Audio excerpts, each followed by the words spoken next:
आप सभी का हिंदी की ऑनलाइन क्लास में स्वागत है।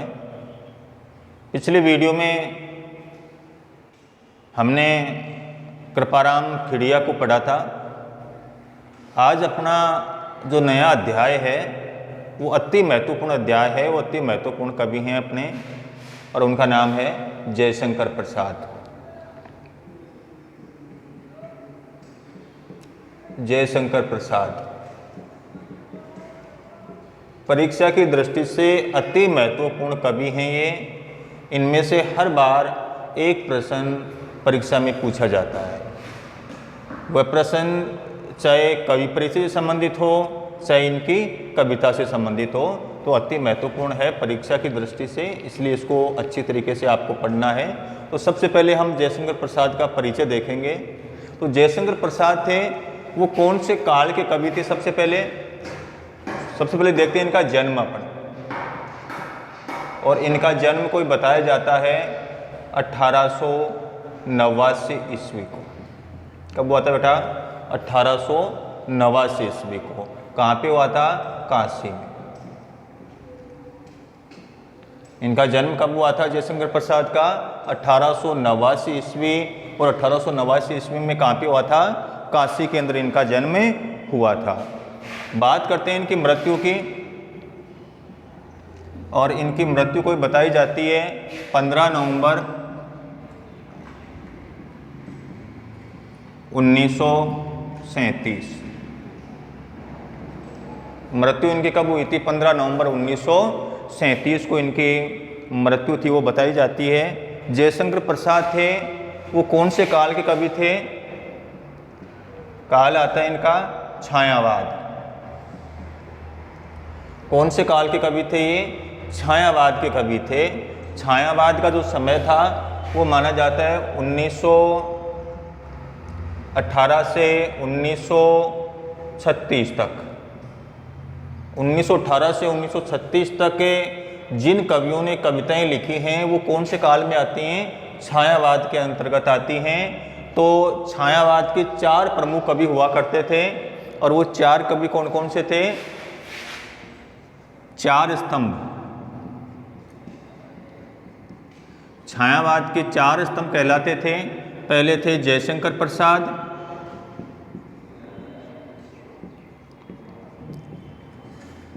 दूसरे महादेवी वर्मा,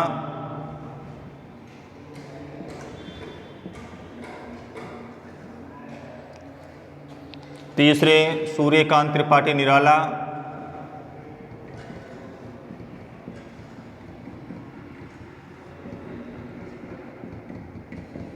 और चौथे थे सुमित्रानंदन पंत।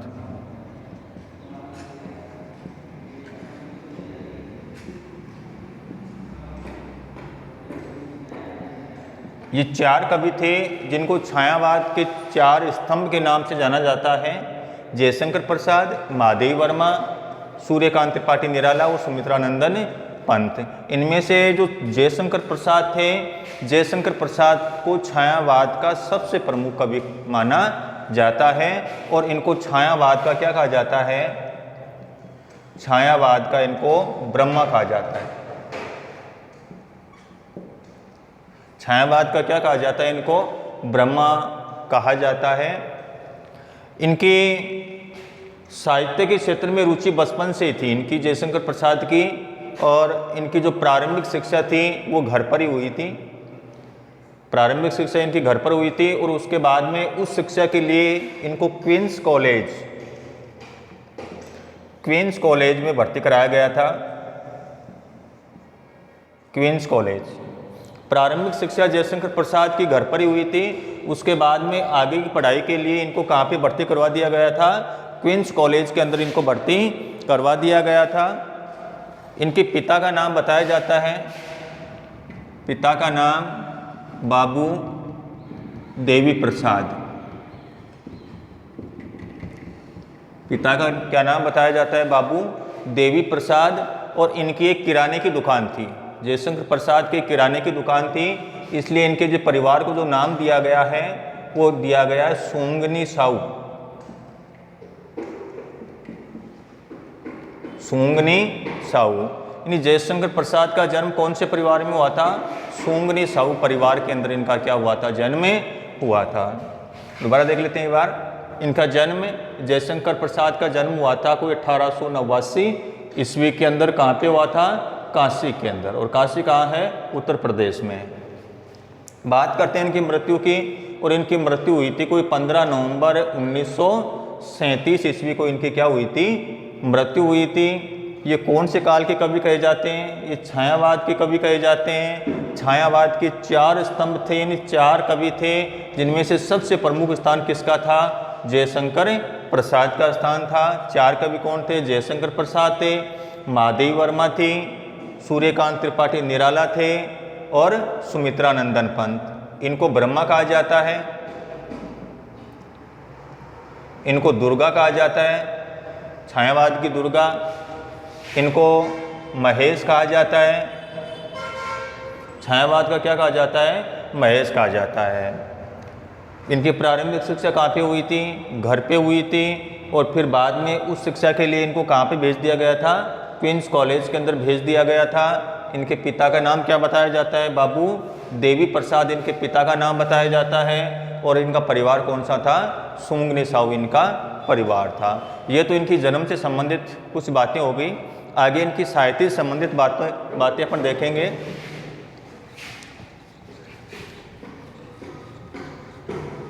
इन्होंने साहित्य के क्षेत्र के अंदर बहुत कुछ लिखा है, बहुत ही अच्छा लिखा है, चाहे वह कहानी हो, उपन्यास हो, नाटक हो, एकांकी हो, सभी विधाओं के अंदर इन्होंने लिखा है।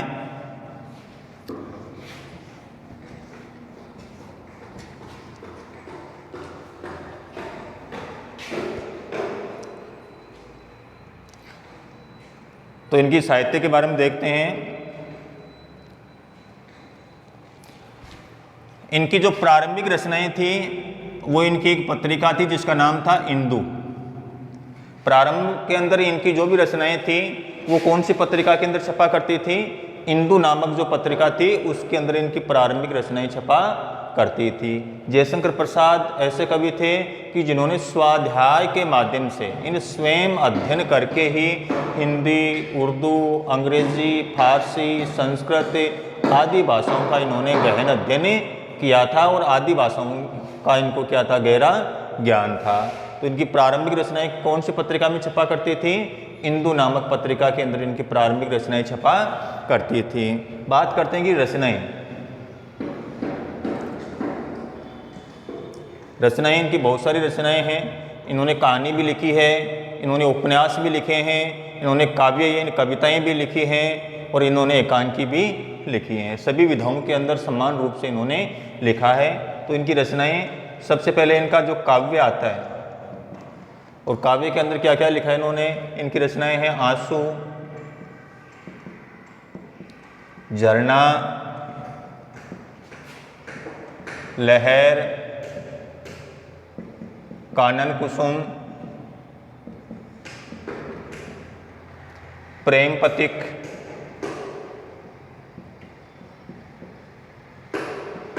और कामायनी। ये इनकी काव्य रचनाएं हैं।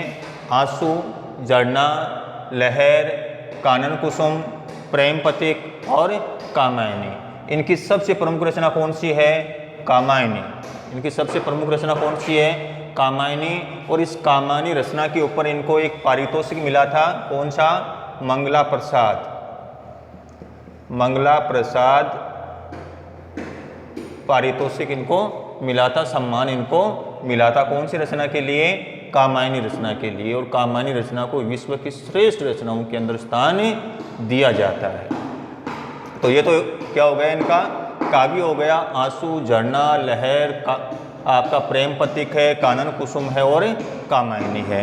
इन्होंने उपन्यास भी लिखे हैं और इनके जो उपन्यास हैं, उपन्यास 3 उपन्यास इन्होंने लिखे हैं। कौन कौन से थे? कंकाल, तितली, तितली और इरावती। और इरावती कैसा था? अपूर्ण। जयशंकर प्रसाद ने 3 उपन्यास भी लिखे हैं, कंकाल है, तितली है और इरावती, जो कैसा था? अपूर्ण, अधूरा उपन्यास था इनका। तो इनके उपन्यास थे वो भी लोकप्रिय हुए थे। इसके साथ साथ इनको नाटक सम्राट भी इनको कहा जाता है। इन्होंने अच्छे अच्छे नाटक भी लिखे हैं। तो इनके नाटक कौन कौन से थे? नाटक लिखे थे इन्होंने धुरो स्वामिनी, धुरो स्वामिनी, अजातशत्रु,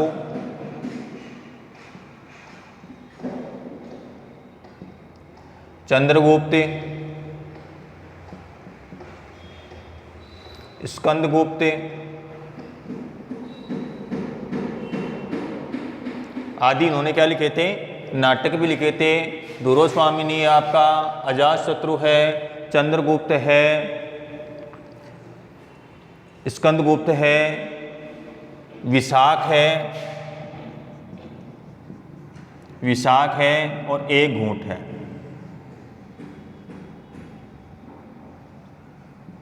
एक घूंट, ये क्या थे? इनके प्रमुख क्या थे? नाटक थे। नाटक के अलावा इन्होंने कहानियाँ भी लिखी हैं, कहानियाँ भी हैं इनकी।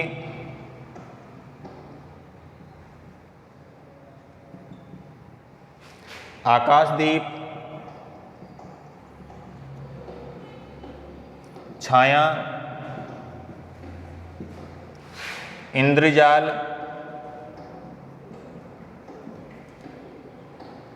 आकाशदीप, छाया, इंद्रजाल, पुरस्कार,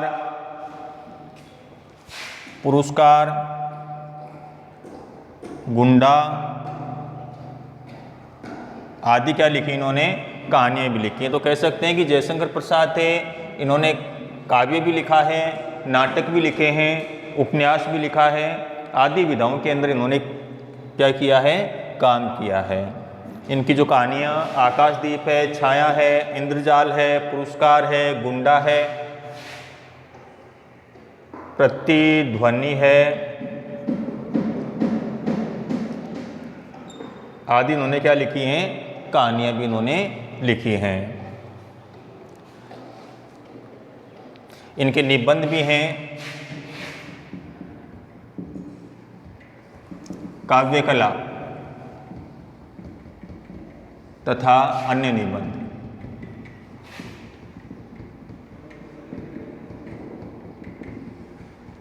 तो हिंदी साहित्य की लगभग विधाओं के अंदर इन्होंने क्या किया है? काम किया है। तो ये इनकी प्रमुख रचनाएं हो गई। इनकी जो काव्य रचनाएं हैं, काव्य रचनाओं के अंदर है आपकी आंसू है, झरना है, लहर है, आपकी कानन कुसुम है, प्रेम पथिक है और कामायनी। और कामायनी को विश्व के श्रेष्ठ काव्यों के अंदर स्थान दिया गया है। और इस रचना के लिए इनको कौन सा पुरस्कार दिया गया था? मंगला प्रसाद पारितोषिक इनको दिया गया था। इनके उपन्यास हैं, कंकाल है, तितली है और इरावती, जो कैसा था? अपूर्ण उपन्यास था, अधूरा उपन्यास था। इनकी कहानियाँ हैं, आकाशदीप है, छाया है, इंद्रजाल है, पुरस्कार है, गुंडा है और प्रतिध्वनि। ये इनकी क्या हैं? प्रमुख कहानियाँ हैं। इसके अलावा इन्होंने नाटक भी लिखे हैं। धुरो स्वामिनी है, अजातशत्रु है, चंद्रगुप्त है, स्कंदगुप्त है, विशाख है और एक घूंट है। इसके अलावा निबंध, काव्य कला तथा अच्छे निबंध, काव्य कला तथा अन्य निबंध, ये इनकी प्रमुख क्या हो गई? रचनाएं हो गई जो जयशंकर प्रसाद ने लिखी है। बात करते हैं इनकी भाषा की। भाषा और भाषा की जब बात आती है तो 2 भाषाओं के अंदर इन्होंने समान रूप से लिखा है। एक तो ब्रज भाषा और दूसरी खड़ी बोली। ब्रज भाषा और खड़ी बोली दोनों के अंदर इन्होंने क्या लिखा है? काव्य लिखा है। तो ये जयशंकर प्रसाद का एक सामान्य सा क्या हो गया? परिचय हो गया है। ठीक है। इन जयशंकर प्रसाद का जो परिचय है वो अति महत्वपूर्ण परिचय है। इनकी रचनाएं हैं वो भी अति महत्वपूर्ण, इनकी सारी की सारी रचनाएं हैं। अब इनके यहाँ पर एक कविता ली गई है,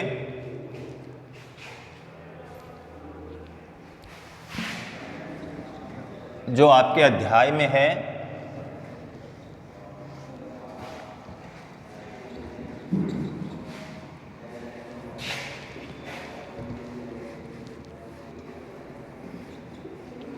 इसका मैं प्रसंग बता देता हूं आपको। प्रसंग होगा प्रस्तुते अवतरण, प्रस्तुत अवतरण छायावाद के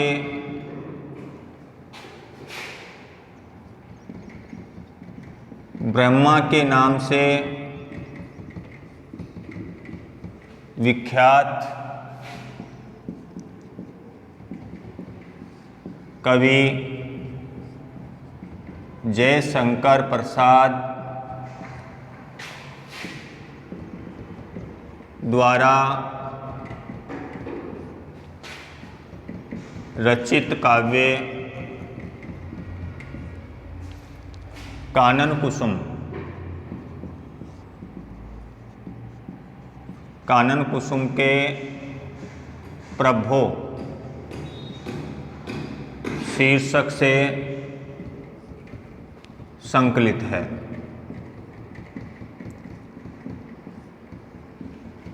ये इनका क्या हो गया, प्रसंग हो गया। आपके जो अध्याय में जो कविता है उसका नाम क्या है, प्रभो कविता। और इस कविता के अंदर ईश्वर की सर्वव्यापकता, ईश्वर की सर्वशक्तिमता आदि का वर्णन कवि ने किया है। कवि जयशंकर प्रसाद कहते हैं कि ये जो सृष्टि है, इस सृष्टि के प्रत्येक कण कण के अंदर किसका वास है, ईश्वर का वास है। ये जो प्रकृति है, ये प्रकृति भी किसका रूप है, ईश्वर का रूप है। ये जो सूर्य है, चंद्रमा है, नदी हैं, समुद्र हैं, हवा है, ये सब किसके रूप हैं, ईश्वर के रूप हैं। यानी सृष्टि का जो प्रत्येक कण कण है, वह प्रत्येक कण कण किसका प्रसाद है, ईश्वर का प्रसाद है। तो ये चीज़ें उन्होंने किसमें बताई हैं, अपनी प्रभो कविता के अंदर बताई हैं कि ये संपूर्ण जो सृष्टि है या ये संपूर्ण जो प्रकृति है, ये संपूर्ण प्रकृति किसकी लीला है, ईश्वर की लीला है, ईश्वर का ही क्या है, चमत्कार है। पेड़ पौधे हरे भरे होते हैं, फूल वगैरह खिलते हैं, चंद्रमा की चांदनी आती है, सूर्य का प्रकाश आता है, पानी बहता है, बरसात होती है, ये सब क्या है, किसकी लीला है, ये सब ईश्वर की लीला है। यही बात इन्होंने अपनी प्रभो कविता के अंतर्गत बताई है। तो ये इनका जो परिचय, इनकी रचनाएं और इनका प्रसंग। आगे जो कविता का भावार्थ है वो अपना अगले वीडियो में करेंगे। धन्यवाद। जय हिंद।